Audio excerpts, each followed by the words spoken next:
Darwin. Nous allons apprendre dans cette formation à créer notre premier fichier PHP. Mais tout d'abord, qu'est-ce que le langage PHP? Il s'agit d'un langage conçu pour la création d'applications dynamiques, ces applications étant la plupart du temps orientées vers le web.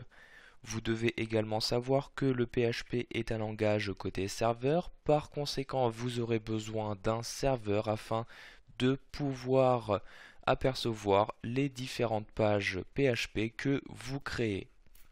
Sachez que sous Windows, vous avez la possibilité de simuler un serveur à l'aide du logiciel WAMP Server.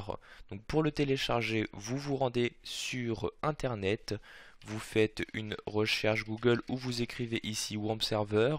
Vous allez cliquer ici sur le second lien qui vous est proposé, le lien de téléchargement.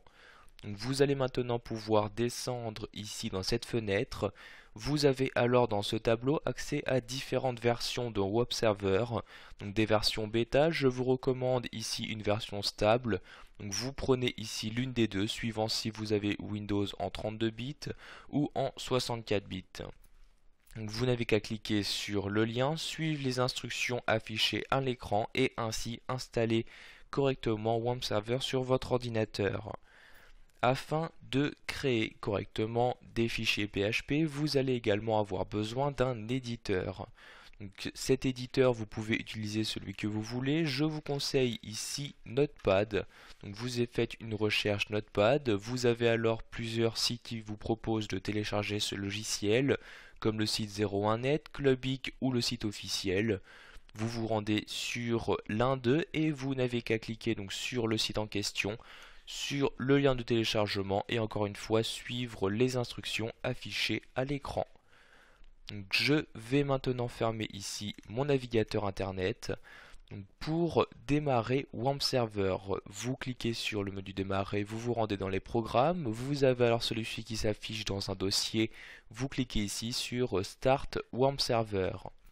Donc ne vous inquiétez pas, sur ce logiciel vous n'avez aucune fenêtre qui s'affiche, vous avez juste dans la partie en bas à droite de votre écran une notification qui est apparue, notification correspondant au logiciel, et c'est en faisant un clic gauche dessus que vous verrez apparaître différentes informations et actions disponibles sur ce logiciel.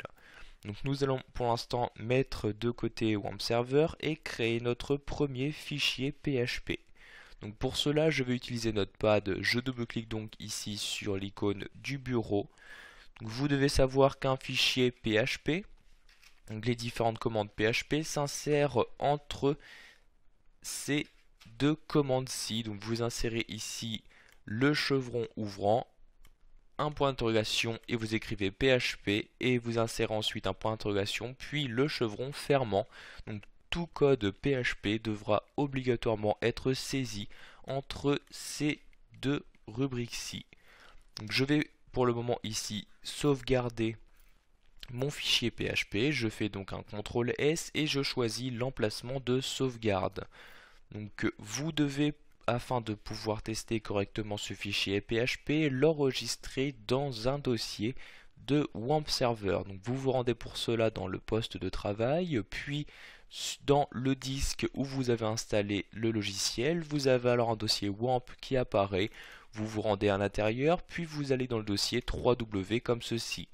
Donc ici j'ai déjà plusieurs dossiers qui apparaissent, nous allons en créer un nouveau en cliquant ici sur créer un nouveau dossier. Je vais par exemple ici l'appeler mon site comme ceci, je me rends à l'intérieur, je vais ensuite nommer mon fichier index comme ceci et je précise qu'il s'agit d'un fichier PHP. Donc dans la liste ici, je sélectionne bien le PHP. Je fais ensuite enregistrer, mon fichier est à l'enregistrer. L'avantage d'utiliser Notepad est que vous avez alors, lorsque vous avez enregistré votre fichier PHP, un code couleur qui est attribué aux différentes instructions que vous allez saisir.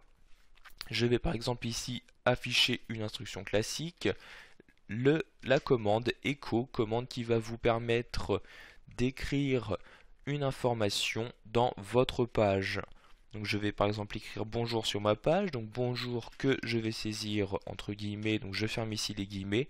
Et il faut également savoir que toute instruction en PHP doit absolument se terminer par un point virgule.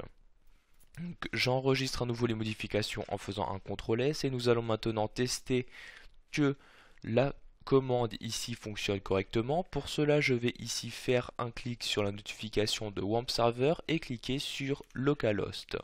Donc vous avez alors votre navigateur internet qui s'ouvre, vous descendez tout en bas, vous avez alors ici dans la catégorie vos projets les différents dossiers présents dans le dossier 3W. Donc je vais cliquer ici sur celui que nous venons de créer et vous avez alors ici le site qui apparaît automatiquement. Donc ici j'ai la page index.php qui a automatiquement été chargée car WAMP Server est capable de reconnaître la page index et l'attribue automatiquement en tant que page d'accueil. Donc vous voyez, j'ai bien ici le mot bonjour qui a été affiché. Vous devez également savoir qu'à l'aide de la commande echo, vous allez pouvoir utiliser les balises HTML. Donc je retourne ici sous Notepad et je souhaite par exemple écrire bonjour, mais cette fois-ci en tant que titre à l'aide de la balise H1. Donc je n'ai qu'à insérer la balise correspondante encore une fois à l'intérieur des guillemets. Donc vous voyez, j'entoure ici le mot bonjour de la balise HTML H1. J'enregistre les modifications, je retourne sous mon navigateur en rafraîchissant la page et comme vous pouvez le voir, les modifications ont bien été apportées. Ici, le mot a bien été utilisé en tant que titre. Voilà, vous connaissez maintenant les bases du langage PHP, vous savez à quoi il peut vous servir et également avez appris à télécharger les utilitaires qui vous permettront de correctement utiliser ce langage.